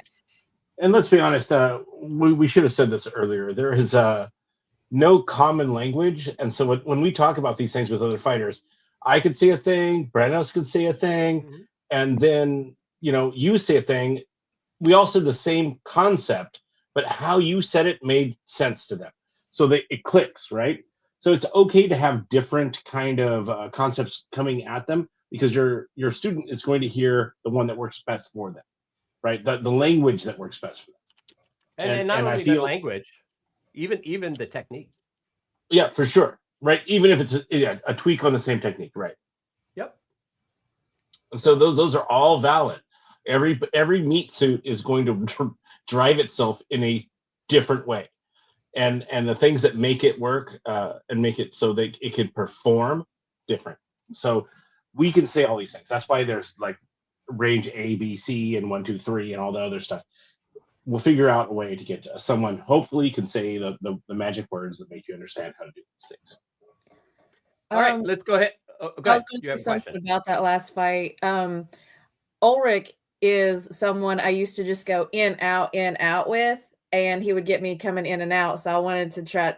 My goal with him was to try to keep pressure on him forward. That way he didn't have that outwards. So that was something I was working on specifically in that fight. Okay, yeah, and we just gave you a little bit. Okay, I'll be out in a minute. We added a little bit more to it in when you are in there. You'll have even more control when you're shifting to their sides. So, correct. I think that was a good work for you, and he's very good. I just fought him at, I forgot what event. He was here for a regular day in Cleveland, and I got some chance to fight him, and I always love fighting him. So, but next time you shift, and it's going to throw that off on him. Do you remember Game of Thrones? The when the littlest Stark is running and Ramsay Bolton's firing arrows at him? What did everyone say? What did every human being watching this? Zigzag. Why are you running in a straight line? Why are you running in a straight line, little man? What are you doing? What are you doing? He's running straight. Just zigzag, my dude. Like, just zigzag. So when you pursue somebody, I want you to think about that dumbass Stark getting an arrow, luring Jon Snow, and almost destroying all of Westeros. This little child almost destroyed all of Westeros because he couldn't zigzag. I want you to think about that. So don't pursue in a straight line. Even if you're not really, like, all you need is just a shoulder fade. Yeah. If you walk straight on and just present a zigzag. Yeah.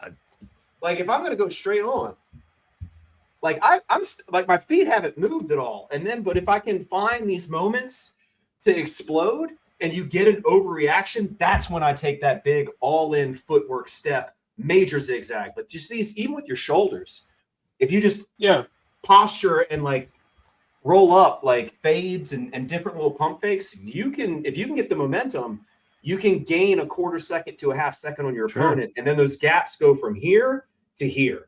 And that's the difference. They call them fakes because they fake everyone out. And so what you want to do is you want to have like body motion fakes and things, jukes and things that you can do for sure. And what they have to make a decision instantly. Is this real or is this not real? And if they say it's real, then they're moving their body to adjust, right? And now again, this is a time where they become behind the curve. So that goes in. If you want to look a little more into that, look into boxing head fakes. So yeah, there's a lot of great ones out there. All right, let's do some more video. Oh yeah. I did have a question for a song. Okay. How long was your sword? 33. Looks like it's about 36. Okay. What? How long is it? 33 and a half. Boom. Okay. Oh, Yeah. yours. All right. Which is- adjusting for height. Okay. Right. Well, no, that's the length of sword I use. 33. I use a 36. Yeah. It depends on the rattan. I always go by feel of the hand. Like some of my swords are 32, some of them are 33. It depends on how heavy the rattan is. I want the hand feel to be more important because I was a fencer and my range isn't a problem. Like I could adjust that. Some people want consistency. Yeah. I want the feel in the hand to be consistent, not necessarily the length of the blade. But that's personal preference. Yep. Absolutely. No, understood.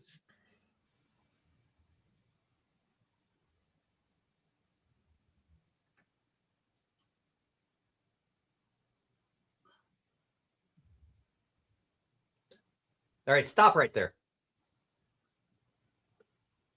You have a question about that? Let's go back and shield. slow-mo that whole press. Imagine having the confidence to fight 2-stick double cross hilts. I know. Yeah, those are good gauntlets. So my original question would be, I'm not familiar with this shape of shield. Do you feel that is the like easy stance for you to come in with a kind of bladed out, so your hand is bladed towards the left with your opponent? Is that because they're two swords, or is that always your stance? Oh, it's just because he's two swords. Okay, so I get you. Okay. So part of the way to fight two sword fighters is to have each one of your go ahead and hold the video, Sivert. Thank you. Your shield and your sword are addressing each one of the things, right? Range and angle changes everything about it too. But if you can do that, their advantage is that they have two things to attack with, right? So you have to steal that from them. You can do that by taking your shield and having your shield be addressing that one and your sword be addressing this one, right?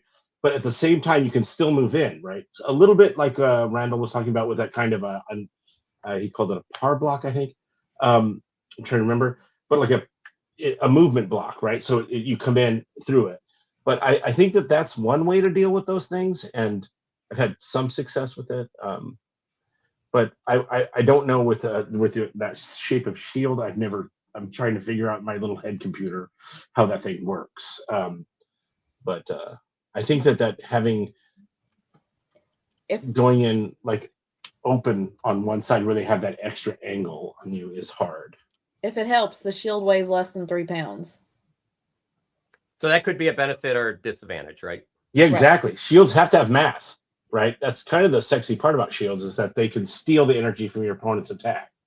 Mm-hmm. If it's too light, 25 it can be knocked pounds. around, right? So it can be knocked around if it's too light. Anyway, so 3 pounds. Okay. Did you ever watch Bloodsport? Remember the guy that could do this with his boobs? I can do that with my left boob because my shield is so heavy. I can't do it with my right. But like I am a big believer in a heavy shield. Heavy shields absorb contact. They do not allow your opponent's weapon to bounce. I want Gumby as a shield. I don't want your sword to get lost in my shield. Like I don't want you to be able to predictably bounce off of anything. But it's a center grip. You've got to make some sacrifices. So, yeah, well, if I had to picture that shield functionally, I would say it's a rectangle. Yes, it is. And then with points, you basically get a point on top as a bonus round, right? Yep. I'm not sure moving it from being a rectangle to being, I don't know what those are called anymore. It's been a long time since I took geometry. But this angle, because that's leaving that leg open. And this is maybe like when I say the kite shield, if you move the kite shield off center line, that it steals the effectiveness of the leg block. But go ahead. I'm unfamiliar with this shield, so okay. I'm so So Duke Jason out of NCR uses something. He has a couple other points on it. Super great fighter. The key on a light shield and using something center grip and is actually the use of range a little bit more. I think the weakness usually in a center grip can be your closer ranges because your opponent has you have more ability to move it, which in a closer range you don't want that. It can also be used against you, right? And if it's a light shield, then your opponent even has more ability to move it. And this comes from using probably a 3-pound shield because I can't actually hold. You got a fucked up shoulder. But look, okay, I got new shoulders, so it's just go back and look at her stance. Go look at her stance. Well, right so this is so where I was in this particular case. I think this is okay. That's all I'm saying. Yeah, actually, in this case, what's happening? You're trying to block most of your center, and you're trying because you're trying to use your shield against both his swords, which is technically impossible to do, really. This is where your idea, and we saw this, is you run in and engage. So when you first do that, think my shield is taking this sword, my sword is taking this sword, and then when you're in, you can make your decisions. Does that make a little more sense? Yeah. Here, there's some weakness when you're entering. Create more strength. Your left leg is super open right now. Well, we don't have to work because he's at range. So it's when you're running in, your feet are going to get wider. Your shield's going to lift, and he's going to have some opportunity. But if you separate them a little bit, you're probably better off. But be careful with that light shield getting too close sometimes. Yeah. I think for you, some of your best range is probably actually in an A- B+ range where your sword is actually able to throw, because when you get to A range, you get a bit smothered with height, and that hurts your throwing. So your goal at some point is, and you can do this again, we can drill. The society hasn't put any rules against drilling. You could literally get with an opponent, with a friend, and do a shadow drill that you stay within 6 inches of each other, and you're moving around. One person's the leader, and I don't know if you took sides, leader, follower drill type of deal. One person's a leader, and your job is that person's always trying to stay within 6 inches. Yeah. And depending on what range you want to do that at, you change that range. If I want to change that range to, that C range, then I'm going to stay at a C range and constantly stay at that C range with my opponent doing a shadow drill. We run that one all the time at my place. Yeah, and this builds those fundamental ideas of building essentially connection with your opponent, which we do in dance and all of those other things. And that will help you get out of I'm going to do this. Well, it doesn't matter if you're going to do this if your opponent's doing that. So you build that connection, you follow it until you find, and what we're really building in that scenario is, again, rhythm. And then you'll find this rhythm that allows you to pull them into an opportunity, and that's where you take care of that opportunity. So I would suggest finding that drill that 6 inches away from your opponent where you still have, and with a polearm guy, it's a foot. Because it's a real bitch for a polearm guy once you get within a foot to do anything, right? So in this case, with the Florentine guy, maybe it's 6 inches, right? Especially a taller guy, if you're on top of him, he has all the sword over the shoulders and you don't anymore, right? So just be careful there. Can I add something here? Mm-hmm. Of course. All right, so I really do not like shield leg forward against a 2-stick fighter at all, ever. Do you see I want you to imagine like a little ellipse between your feet. Like, see this patch of ground that stands between you? All right, you are giving him a beautiful, nice, soft, romantic walk down the beach to your weakest part of your real estate. If you have sword leg lead and you just dangle the tip where this easy up is, you see the top corner of this easy up tent? If you just dangled your weapon out there, you have turned this patch of ground from a nice, slow, beautiful, romantic beach walk to a minefield, right? He needs to pay a price mentally to cover this ground. And I don't care if you've got a good, if you have a bad thrust, hang it out anyway, just don't use it. But he needs to, like, one of the worst things you can do if you have a bad thrust is let the opponent know you have a bad thrust. Just keep it threatening. If you just threaten him with that, he has to think way more. And I talk about spinning plates. He's got to keep 6 different plates juggling just to get to the A range that he wants to get to. You're giving him those 6 plates for free. I'd much rather you be starting here, because if he closes, you can just take your little pot shot and then back up, right? And fall right back into this stance just by moving your front leg back. And now I'm ready to fight up range and have my advantage. But if you give him this space down here to do whatever he wants to do, that's where he can feint and thrust and get you discombobulated and get the gaps that he needs to hit the targets that he's looking for. So even if you don't have a real threat, he doesn't know that until you throw a bad thrust. So if you've got a great thrust, use it, but he needs to be thinking about that approach. The same way if you're legged. Like, that's the biggest challenge against a leg opponent, is getting into A range so that you can pummel them. Like, that's the danger zone. You need to give him more danger and give him something to think about against a 2-stick fighter. And that's useful for you, Hob, too, because if you're fighting 2-stick, that's exactly what I'm going to be looking to do. I'm going to be looking to stab you right in the face as soon as one of your hands moves to go offensive. Boom. Like, and all I have to do, all I got to do is fake it to get you to be like, oh, I can't. And then you've inflicted your will on the opponent, and that's half the game. All right, let's watch the rest of this pass and maybe a little bit of the next one, and then we'll give you we'll go through the rest of what we're seeing, and then we'll give you our 3 things to work on, and we'll go from there. To get you with a stab, or was that a throw? I couldn't tell what killed. Can we go back for 1 second? Yeah, there was a little bit of a hiccup there, and suddenly you were just dead. So Yeah. I was like, oh, what happened? Oh, we're still on a new one. Siverd's trying. It's probably having some difficulties. Also, thank you for helping with all of this. We really appreciate it. Yeah. Siverd came in to save the day. God damn it! Right? Good. I could have done this. No way. No way. Honestly, I was gonna try and call Sarah, my lady, and be like, should be running. I don't know what happened. You're good at all here. technology. Make stuff happen. So, Paralegals save the day. paralegal save the day, as per usual.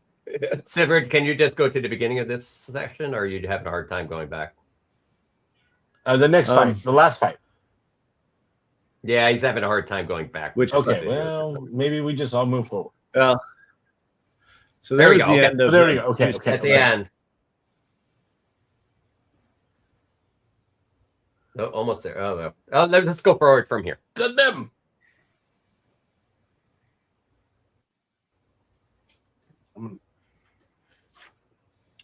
You should see my little notepads. They're so weird looking. They just have like random phrasing and that's, I have so many of these. I feel like I need to post them. Take some pictures. Yeah, right. Who are you fighting here, Sam? This is Sir Halder. Okay. He looks like he knows what he's doing. Yeah. His range control is very good. Yeah, no, he His looks footwork's slick. nice. That was a very nice. He needs to learn how to use a round shield better, but That was a really nice level change where you kind of made him throw over your head. His stance would make me take my time. Like, I would take my time against him. Yeah. I got to give you credit. I mean, that was a really good pass right there. Yeah. And your stance. Now you notice you're not rushing him at all, so that's nice. Your stance is way better here. Like yes, shield, I mean, then you left your shield behind. But that's okay. I mean, it's there's a lot going on right there. Yeah. Yes, it was a very complicated fight. But what I'm saying is, I think that the way you're addressing a 2-stick fighter is your shield is completely out of line. It's not working, right? And you managed to get way better in this fight. Last part, you still left your shield behind, and that's what got you in the leg. is that you. All right. Stop the video for a second. Did he hit you with the wrap behind the shield edge? I believe that's what it was, but maybe let's watch it slower.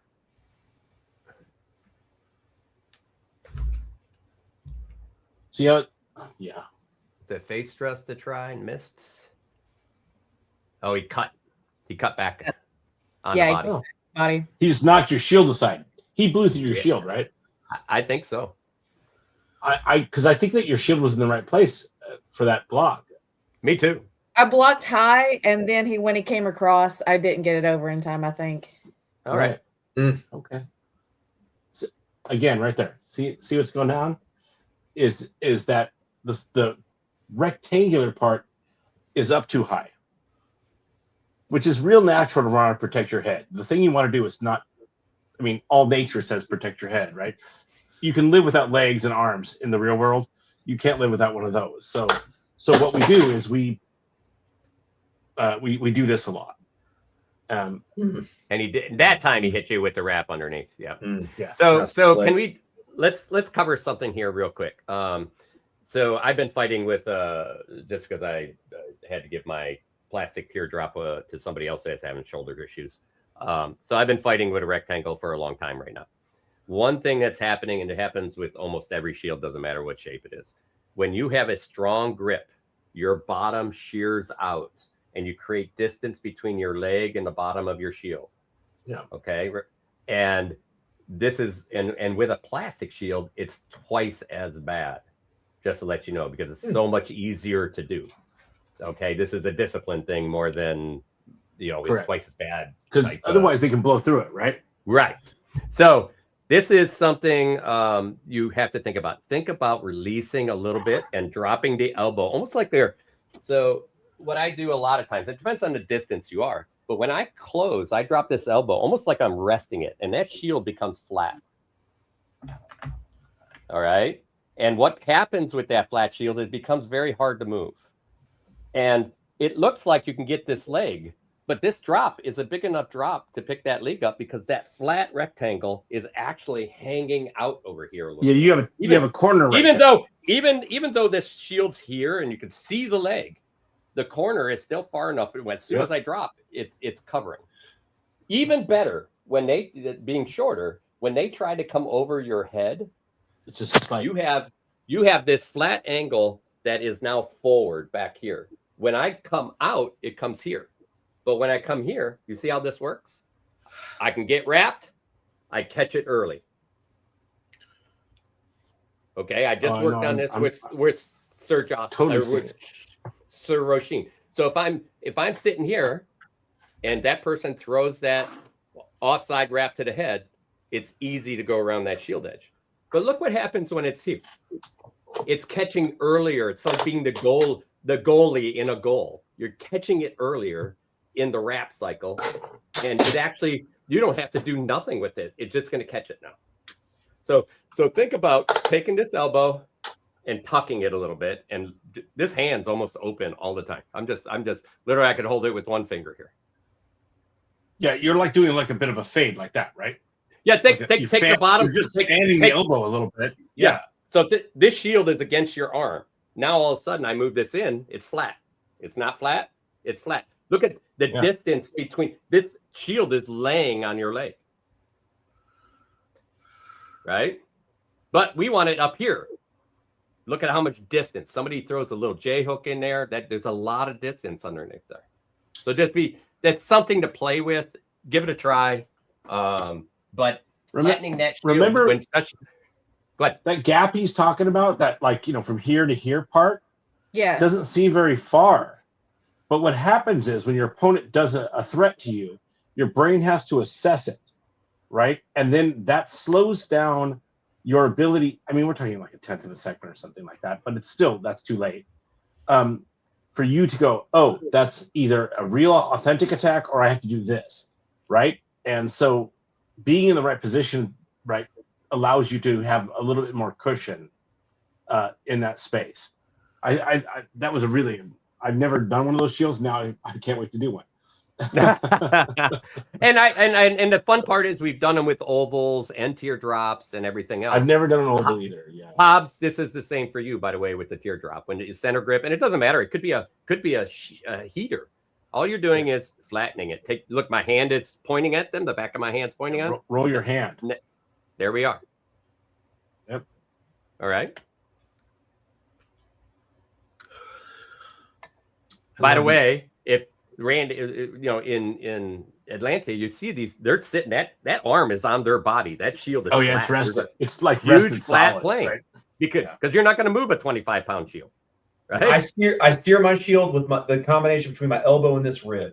I move my body around the shield, not the shield around the body. That's why, like, when I switched from a light shield to a heavy shield, I got my butt whooped like for a year making that adjustment, but I became a much better fighter.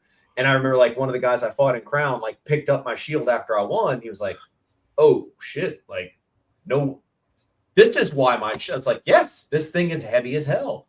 It absorbs a lot of things, but like learning to, and I purposely keep my shield this way so that I am forced to steer this way. If you're here, you can do these punch blocks and other stuff. If I'm here, it cancels my tendons. I have to steer from the shoulder and the deltoid and fight around it. Like, and move here, fight here, do whatever I need to do. And going back to the difference, like, you're in Meridies, you've been playing back and forth. I think you've done a good job by, like, I think you've gotten married to Meridies and Atlantia is your hall pass.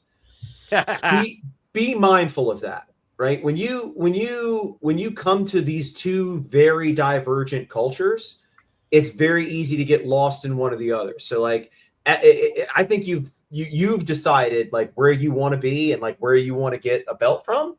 That's fine. But when you come to Atlanta, we love to have you. We love your vibe, love your spirit, I've never heard anybody say anything bad about you, but, like, be mindful in your growth pattern of, like, this is the hall pass. We don't take this one home. Like, come on down to Atlanta, have a good time, but you're not going to have the growth optimization here. Like, and having those separations between I went to Gulf Wars as King, got my butt whooped by Meridians because I am trying to emulate a fighting style that is not mine, and I don't want to be a thick king, right? But there were guys that just whooped me up. It's a different game, and I wanted to be courteous and all these other things. But be mindful as you're pond hopping. Who are you married to? Who's your hall pass? All right, let's wrap this up. It's real late. I'm going to thank all the audience for hanging in with us through all the issues we had. Thanks for Sean for setting all this up. I did miss him. I did miss him too. And a huge thanks to Sivrid for making this happen. Yeah. God bless you. But let's go ahead and wrap it up with the three things that we think Song can kind of really focus on a little bit. I love the idea to kind of hall pass when you go to Atlanta, just be yourself, have fun, and put it all out there. They love it. This is the place you can put it out there without judgment. And then when you go back home, you do what you do at home. So, all right, let's go ahead and three things that you can work on. Let's go with Thorfinn first. All right. Shield position. We talked about it a bunch. And as you transition through your parts of your fight, making sure that shield is in the optimum position for you to protect yourself, as well as give you the space you need to have your offense. Okay. You're close. I mean, what you're doing is you're rushing in, and then we talked about this earlier. You get into a place, and then you're like, oh no, but where do I go next? If your shield's in a good spot, that gives you that kind of luft. In chess, they say air, right? For you to create that space. Okay, that's number one. What was the other one I said? Oh, don't get ahead of yourself. You're getting ahead of your fight, and instead of allowing your fight to evolve naturally, what's going to happen is the fight's going to lay itself out. So if I could say anything, stop having plans. To every single fighter in the world, stop having plans, right? What you do is you trust your fundamental skills that you've worked and drilled on. And then when you get into that position, right, the fight will lay itself out before you. Okay, so stop having plans, stop getting ahead of yourself, and let the fight roll out naturally in front of you. Okay, and the last one is just slow down. You're doing great. Just slow down. That being said, I want to say thank you very much for putting yourself out there and allowing us to kibitz over all of the things that you do. Okay, if you have anything you ever need, reach out to me. I'm glad to help. Thank you guys. Can't wait to do this again. All right, Randall. I'll try to wrap it up quick. So I want you as a center grip fighter to be more tip range control, like controlling this zone. Even against 2-stick fighters, non-2-stick fighters, you're sacrificing so much by being here with a center grip that you can always just dangle out here just to keep them thinking and then come back to here if they advance. You've always got that in your back pocket. So learning to get comfortable on your front foot and knowing when to switch and switching those things is going to be super important. For all, like, this is more of an Atlantean thing, but like we call it a flat snap where you come here, and I found my remote, right? So flat snap here, tip and hand are the same. Every female fighter that I've ever worked with, I have encouraged them to have the tip lower than the hand. If you can, because most of them are shorter. So if you're coming up high and you're throwing like this down, it's not going to be as much as if you throw this way and have the tip lower than the hand. And I try this at home. Everybody that's watching, this is a technique I do with new fighters. I will just switch my hips. Like I will just lock my hips, flat snap, and I will just rotate hips and hit guys in the head. And they'll say, oh, that's a 2 or a 3. And then I will do the exact same thing, but my tip is lower than my hand. I will rotate hips. That's a 4 and a 5. If your tip is lower than your hand, you will drive so much more power. And because of the angulation of the hips, the people that are female assigned at birth, like you got to fit the baby through. Like that's the way, that's 100,000 years of evolution. Nothing we can do about it. So you guys need every advantage you can. So being able to have that loose grip with the sword and having that tip lower will give you the extra power that you need to get some of these Atlantean thugs to actually like take a shot. That's 2 things. And then you just keep fighting. Like I said, I think hall pass, like just you be mindful. Like I think you've done a good job of enjoying the path. There's nothing wrong with walking down the path and seeing that beautiful like mountaintop that you're getting to. So many people stay focused on the mountaintop that they miss a whole lot around them, right? Take your time on your path to look around, look back, go look at how far you've come. Like people just stay focused forward and it drains you and it depletes you. So like the path is a path. This is a scenic walk. Take your time. Like appreciate what you've done. Take a while, look around, see the scenery. It's not about the destination. If we could give you a magic pill to get knighted tomorrow, it would be the worst thing we could ever do. Be the worst thing we could do. So those are the 3 things. All right.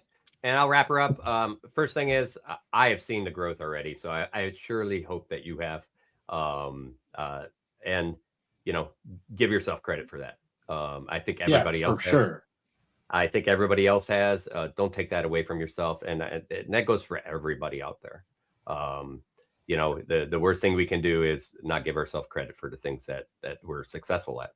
And you are being more and more successful at fighting. So, so I would say, again, look at specific drills that can help you. And the first one is work on those lead follow drills, right?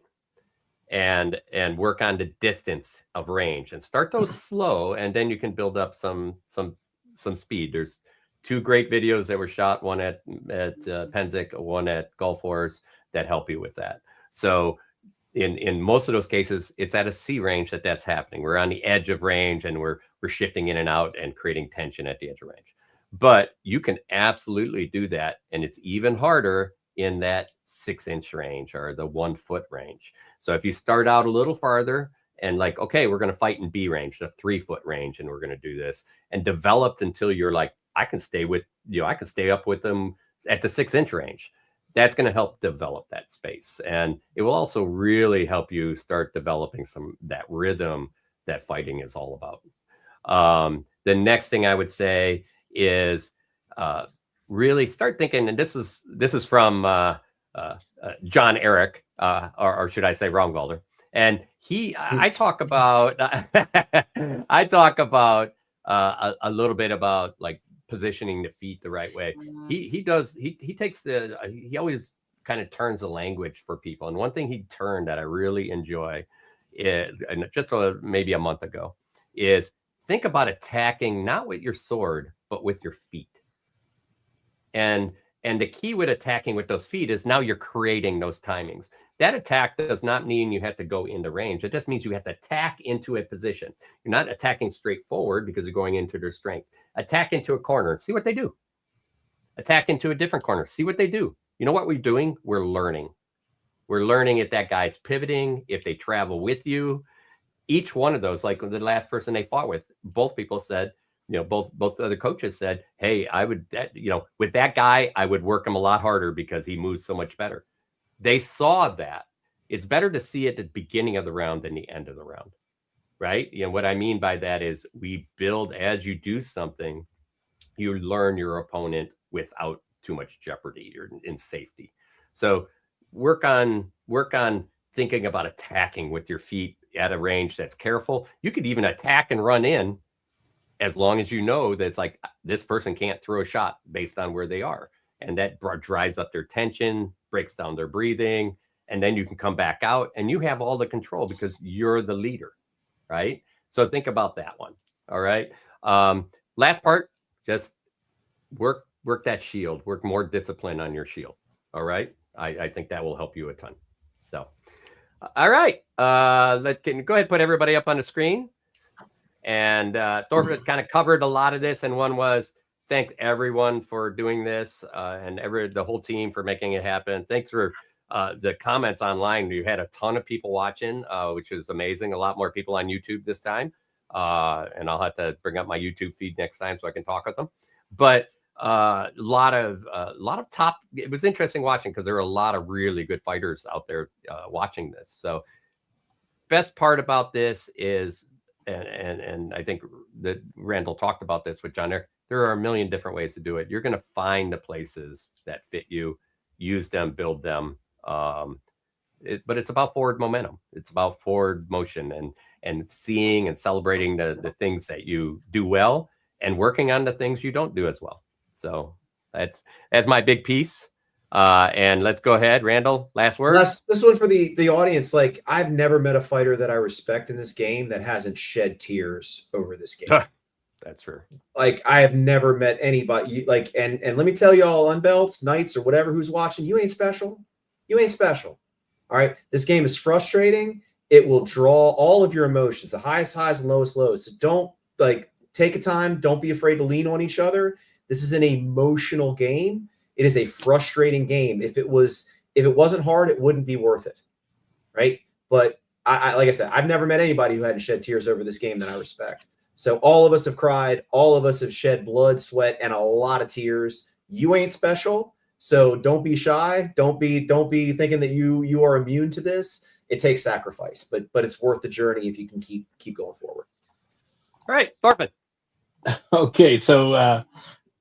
Our fighter practice that we have at my house, I'm going to piggyback on what Randall said. Muhammad Ali said, I hated every single day of practice, right? And he said, but suffer now and live the rest of your life a champion, right? And that's what practice is. Practice is not, it can be a grind, but try to take one thing and move your fight forward, right? Every day is where we're at. So if you have a bad day, right, that's where we're at today. Tomorrow we can do better, right? So we always are moving our practice forward. Our martial art is going forward. So those little things like that, I think, is something to always take away from any of these type of things, like a practice. It's a really tough space because it can become, especially if you have a very competitive practice, it can become a place where you're thinking to yourself, well, I'm not very good at this. Well, you're doing fine. Trust me. And the people around you are raising everyone up and working together, right? So I find that's the one thing to take away from all of this is you can always look back to other trainers, ask them, and they're going to help you out. Okay, can't wait to help. I want to say thank you to everyone. Welcome also to my birthday party because I put some candles out to make it extra sexy for everyone. Woo! Look at all these sexy candles. But anyways, that and keep rock and roll in your heart. All right, guys. Thanks. I love that one. The disclaimer at the bottom. I know you like that one. All right. So for everyone else, next week, or actually, it looks like later this week, which I have to apologize to my wife. But later this week, it's going to be Sean, Floki, and myself. We're going to be covering manipulating range and controlling space. And we actually covered a lot of that in this video. We're going to deep dive into that a little bit more on Wednesday night. And then next Monday, we're actually having another one on tips on traveling with armor or fencing gear. We have some folks that do a lot of traveling. I'm going to hopefully take some pictures of my breakdown shields and things like that to give people an idea of how to make it easier.